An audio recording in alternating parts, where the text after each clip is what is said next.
I grew up in Hollywood. My dad is in the film industry. My mother was a ceramist and a painter.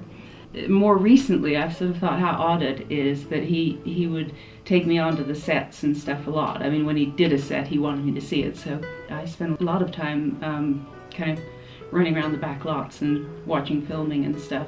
And a lot of that's very present in the work I do now. The film industry was the kind of normal world for me as a child. I think that kind of surreal thing has always been very important in the way that I think about art.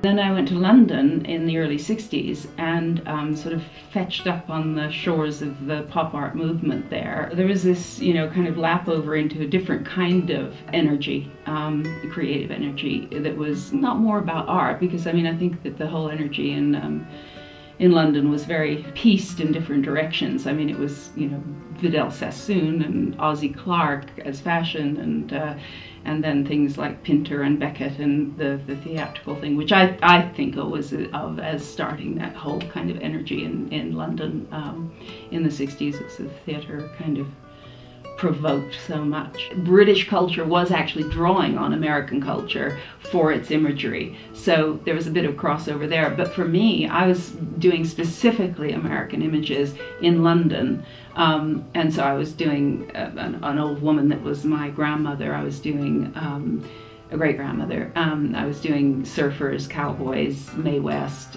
Shirley Temple for my sins.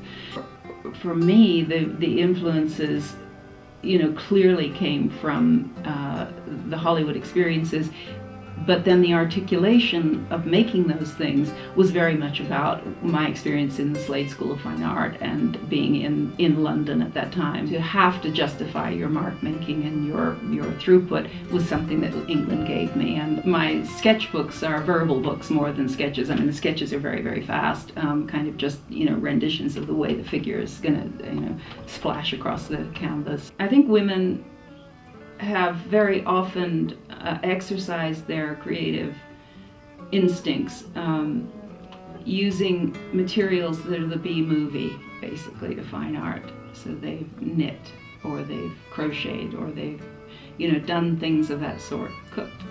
And the creative energy that has gone into that has been in any number of directions. And I think the textile growth in terms of the fine art aspect of textiles has been amazing in the last 40 years.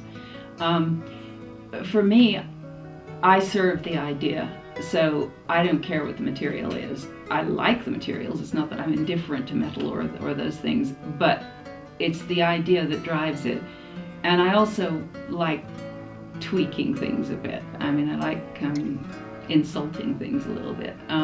So I like the idea of putting fine art canvas right next to cheap, crappy looking vinyl, and that the vinyl is like cheap wrapping, as in very much of a pop art gesture.